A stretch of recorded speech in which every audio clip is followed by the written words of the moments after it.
안녕하세요, 선생님. 안녕하세요. 이번 단원은 직육면체의 건널비와 부피네요. 네, 그렇습니다. 6학년 1학기 마지막 단원이라 난이도가 좀 있을 것 같은데 어떤가요? 5학년 때 학습한 직육면체와 각기둥의 전개도를 바탕으로 직육면체의 건널비를 구하는 방법을 학습하기 때문에 생각만큼 어렵지는 않을 겁니다. 그렇군요. 그럼 선생님, 본 단원의 주요 학습 내용에 대해 말씀해 주시겠어요? 네. 6학년 1학기 6단원 직육면체의 건널비와 부피 단원에서는 직육면체의 건널비와 부피를 구하는 방법을 이해하고 건널비와 부피를 직접 구해봅니다. 1학년 때 학습한 길이, 들이, 무게, 넓이의 비교하기, 2, 3학년 때 배운 길이의 단위를 바탕으로 1세제곱센티미터, 1세제곱미터와 같은 부피의 보편 단위를 도입하게 됩니다. 또한 5학년에서 배운 직육면체와 각기둥의 전개도 이해하기를 바탕으로 직육면체의 건널비 구하는 방법을 이해하고 여러 가지 방법으로 구하는 것을 학습하게 됩니다. 본 단원은 구체적인 생활 장면에서 건널비와 부피 측정의 필요성을 인식하고 여러 가지 방법으로 직육면체의 건널비를 구하는 방법을 학습하게 됩니다. 또한 직육면체의 부피를 구할 때 임의 단위의 불편함을 바탕으로 보편 단위의 필요성을 인식하고 학생 스스로 직육면체의 부피와 넓이를 구하는 방법을 찾아보게 한 후 일반화할 수 있도록 하여 공식의 필요성과 편리함 등 수학적 유용성을 느끼도록 지도해야 할 것입니다. 이를 바탕으로 직육면체의 건널비와 부피 측정의 필요성을 이해하고 여러 가지 방법으로 건널비와 부피를 측정하며 부피를 비교하고 단위를 알아보는 활동을 통해 부피에 대한 양감을 기를 수 있어야 합니다. 네, 그렇다면 직육면체 건널비와 부피 단원을 집필하면서 중점을 두었던 부분은 무엇인가요? 네. 본 단원이 직육면체의 건널비와 부피를 구하는 단원이므로 구체적인 생활 장면에서 건널비와 부피를 구하는 상황을 인식하고 건널비와 부피를 구하는 방법을 탐구하여 실제로 구할 수 있도록 하였습니다. 더불어 어림하는 과정을 통해 실제 생활에서 활용할 수 있는 양감을 형성하는 데 중점을 두었습니다. 2차 시에서는 직육면체의 건널비를 구하는 여러 가지 방법을 스스로 발견하고 발견한 방법으로 직육면체의 건널비를 구할 수 있도록 제시하였습니다. 이때 직육면체의 건널비란 용어가 처음 제시되므로 말주머니로 직육면체의 건널비란 직육면체의 6면의 넓이의 합이야를 제시하여 용어를 바르게 사용할 수 있도록 하였습니다.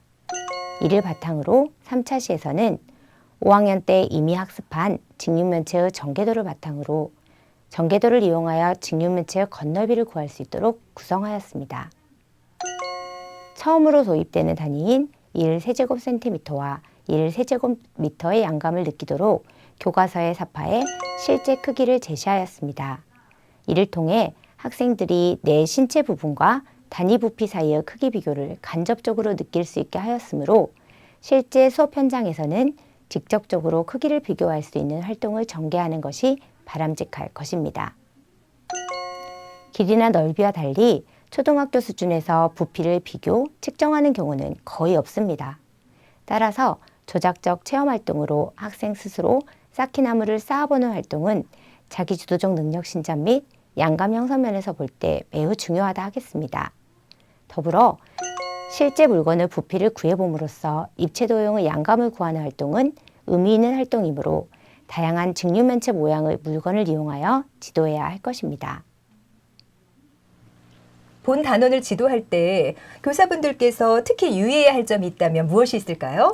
네. 1세제곱센티미터와 1세제곱미터와 같은 보편 단위를 도입하기 이전에 임의 단위로 측정하는 것을 불편함을 느낄 수 있도록 지도해야 합니다. 따라서 여러 가지 단위 물건이나 쌓기나무 등으로 주어진 도형의 부피를 비교해보는 활동 이외에도 생활 주변의 다양한 물건을 단위 물건으로 부피를 비교해보는 활동을 다양하게 체험하도록 하여 보편 단위의 필요성을 충분히 느낄 수 있도록 지도해야 합니다. 이러한 임의 단위에 의한 측정의 불편함을 통해서 측정 결과를 누가, 언제, 어디서 보아도 그 부피를 알 수 있는 보편 단위가 필요함을 측정 활동을 통해 학생들이 충분히 느낄 수 있도록 지도합니다.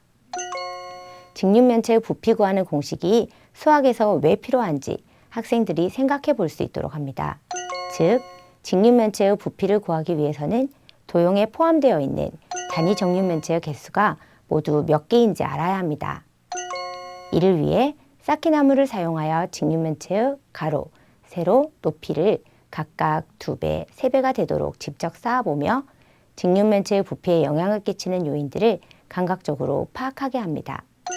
이를 통해 직육면체의 부피 구하는 공식을 학생 스스로 발견하고 직육면체의 부피를 쉽게 구하기 위해 부피 구하는 공식이 필요함을 학생들이 스스로 인식할 수 있도록 지도합니다.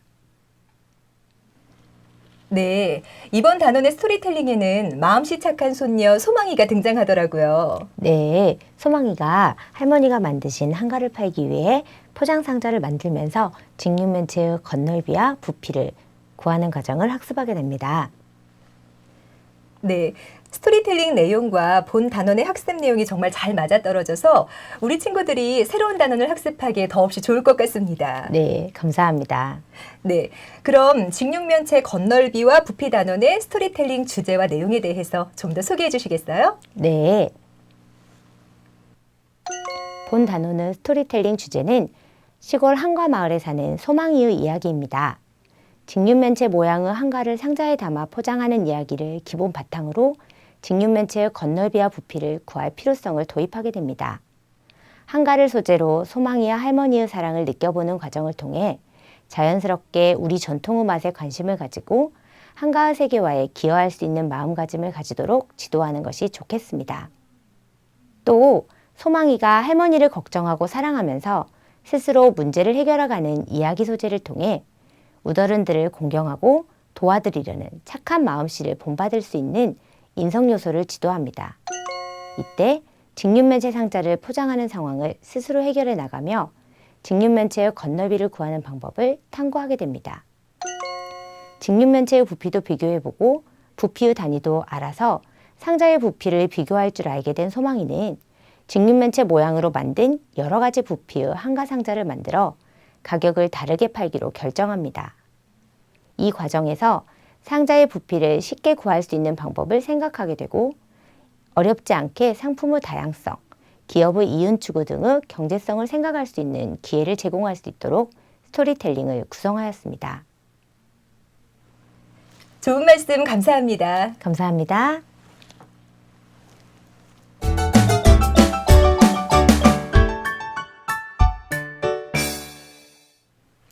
본차시는 소망이와 친구들이 한과를 담을 직육면체 모양의 상자를 포장하기로 한 상황을 통해 상자의 겉넓이를 구해보는 차시입니다. 활동 1은 직육면체의 6면의 넓이를 구하고 6면의 넓이의 합을 구해보는 활동입니다. 활동 2는 직육면체의 겉넓이를 구하는 나만의 방법을 찾고 친구들에게 설명해주는 과정을 통해 여러 가지 방법을 알아보는 활동입니다. 활동 3은 6면의 넓이가 모두 같은 정육면체의 겉넓이를 구하는 방법을 알아보는 활동입니다. 마무리에서는 직육면체 모양의 양말 상자를 포장하려고 할 때 필요한 포장지의 넓이를 구해보게 합니다. 본 차시에서는 학생들이 직육면체의 겉넓이를 구하는 여러 가지 방법을 스스로 발견하고 발견한 방법으로 직육면체의 겉넓이를 구할 수 있도록 합니다. 이때 밑면, 옆면이라는 용어를 사용하지 않도록 지도합니다.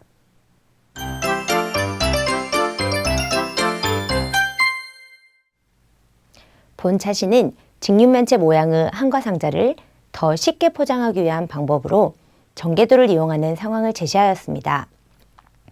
이러한 상황을 통해 전개도를 이용한 직육면체의 겉넓이 구하는 방법을 학습하게 되는 차시입니다.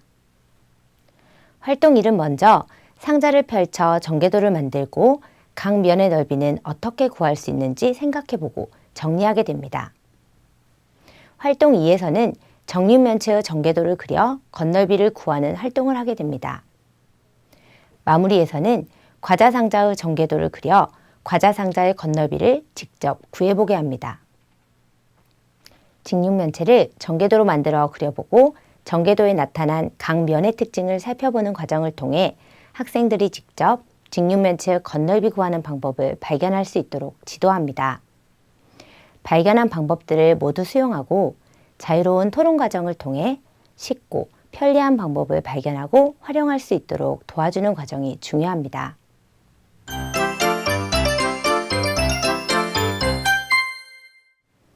본 차시는 현순의 상자와 소망인의 상자의 크기를 비교하는 방법이 무엇이 있는지에 대한 의문을 바탕으로 직육면체의 부피를 비교하는 활동을 하게 되는 차시입니다. 활동 1은 두 상자의 크기를 눈으로 어림하여 크기를 비교해보고 맞대어 크기를 비교해보는 과정을 통해 직접적인 크기 비교 어려움을 경험하게 합니다. 활동 2는 쌓기나무로 상자와 똑같은 크기의 모양을 쌓고 부피를 비교하는 방법을 이야기해보는 활동입니다. 마무리에서는 단위 부피인 강정을 가장 많이 담을 수 있는 상자를 찾아보는 활동입니다.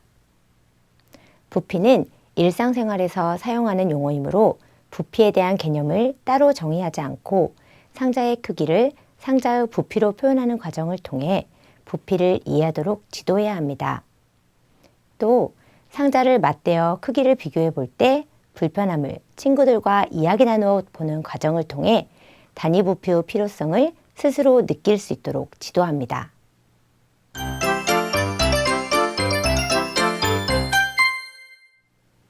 본 차시는 소망이와 친구들이 직육면체 상자 중 어느 것이 더 큰지 알아보기 위해 상자에 들어있는 한과의 수를 세어보는 활동으로 제시됩니다. 이러한 상황을 통해 부피의 단위를 알아보는 차시입니다.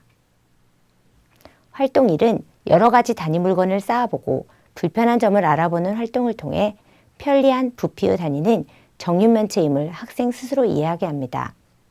이러한 활동을 통해 단위 부피인 1세제곱센티미터를 쓰고 읽는 방법을 알아봅니다. 활동 2에서는 부피가 1세제곱센티미터인 쌓기나무를 사용하여 직육면체의 부피를 구하는 방법을 알고 부피를 구해봅니다. 마무리는 1세제곱센티미터를 이용하여 쌓기나무로 쌓아진 직육면체의 부피를 구하는 활동입니다. 둥근 공 모양이나 바둑돌을 단위로 이용할 경우 정육면체 모양을 단위로 이용했을 때보다 빈 공간이 더 많이 생기게 됩니다. 이러한 활동을 통하여 학생들이 보편 단위는 정육면체 형태가 더 좋다는 인식을 자연스럽게 가지도록 합니다. 학생들 스스로 상호 의사소통 과정을 통해 보편 단위의 특징을 도출할 수 있도록 토론의 기회를 제공하고 문제 해결 과정에서 상대방을 배려하는 수학 인성적인 측면을 고려할 수 있도록 지도하는 것이 바람직합니다.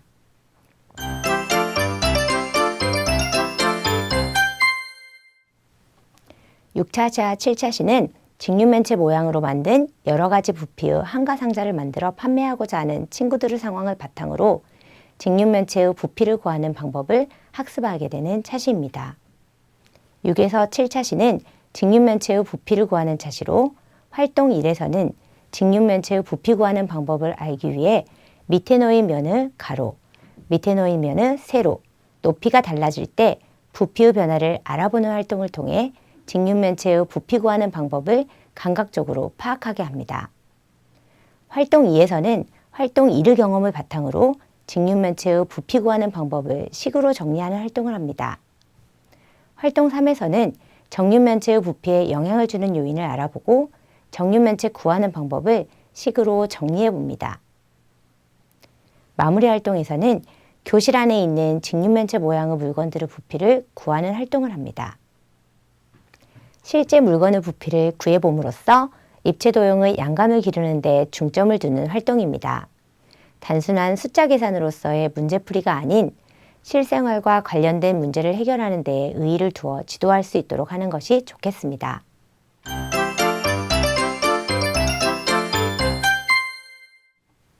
한가가 가득 실린 컨테이너의 부피를 표현할 단위를 찾아보는 활동으로 도입하여 부피의 큰 단위인 1세제곱미터를 학습하는 차시입니다. 활동 1에서는 컨테이너의 각 모서리의 길이를 바탕으로 세제곱센티미터 단위의 부피를 구한 후 쉽고 간단하게 나타낼 수 있는 방법으로 세제곱미터를 도입하고 쓰고 읽기를 정리하게 됩니다. 활동 2에서는 1세제곱센티미터 단위의 쌓기나무를 몇 개 쌓아야 1세제곱미터가 되는지 알아보는 활동을 통해 1세제곱센티미터와 1세제곱미터의 관계를 알아보게 됩니다.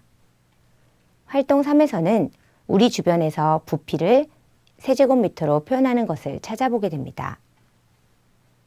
마무리 활동에서는 큰 직육면체의 부피를 세제곱미터로 나타내어 보는 활동을 합니다. 부피가 큰 입체 도형의 부피를 구하는 과정에서 부피의 큰 단위를 사용해야 하는 필요성을 느끼게 하고 학생들로 하여금 수학자가 되어 서로 약속으로 새로운 단위가 결정됨을 알게 합니다. 실제로 수학에서 사용하는 대부분의 단위는 모두 약속에 의해 만들어진 것임을 느끼게 하며 수학 또한 약속의 학문임을 알도록 지도합니다.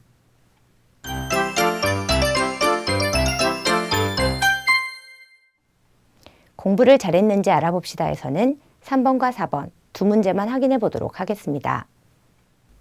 직육면체의 겉넓이와 부피를 구할 수 있도록 하는 것이 이 문제의 목표입니다. 준석이는 세면의 넓이를 합한 후 2배를 해야 하는데 세면의 넓이를 1만 구했기 때문에 자신이 틀린 것을 찾아내고 이를 통해 바르게 구한 답은 228제곱센티미터임을 이해합니다. 또 선물의 부피는 9 곱하기 6 곱하기 4는 216세제곱센티미터임을 바르게 계산하는 문제입니다. 직육면체와 정육면체의 부피를 구하는 방법을 이용하여 다양한 방법으로 입체도형의 부피를 구하는 문제입니다. 큰 직육면체의 부피에서 작은 정육면체의 부피를 빼는 방법으로 6 곱하기 6 곱하기 6 빼기 2 곱하기 2 곱하기 6은 192세제곱센티미터로 계산하기. 가로 2cm, 세로 2cm, 높이 6cm인 직육면체 8개의 부피를 구하는 방법으로 2 곱하기 2 곱하기 6 곱하기 8은 192세제곱센티미터로 계산하는 방법이 있으며 밑에 놓인 면의 넓이 곱하기 높이를 이용하여 부피를 구하는 방법도 인정할 수 있겠습니다.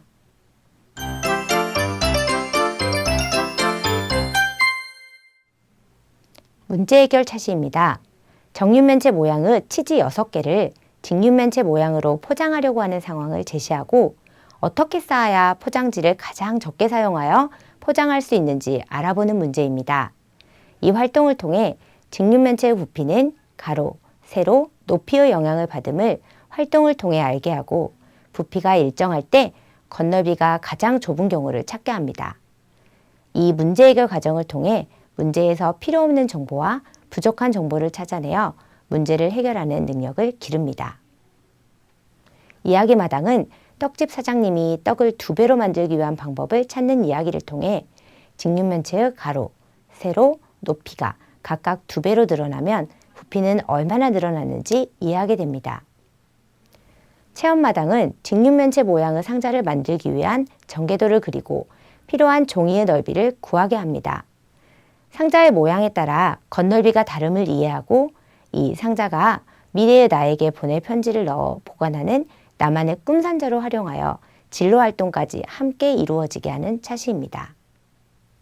놀이마당은 교실 속에서 선생님께서 말씀하신 부피와 가장 비슷할 것 같은 직육면체 모양의 물건을 찾고 부피가 가장 비슷한 물건을 찾은 모둠이 이기는 놀이를 합니다. 이 활동을 통해 단원에서 활동한 부피를 어림할 수 있는 능력을 신장시킵니다.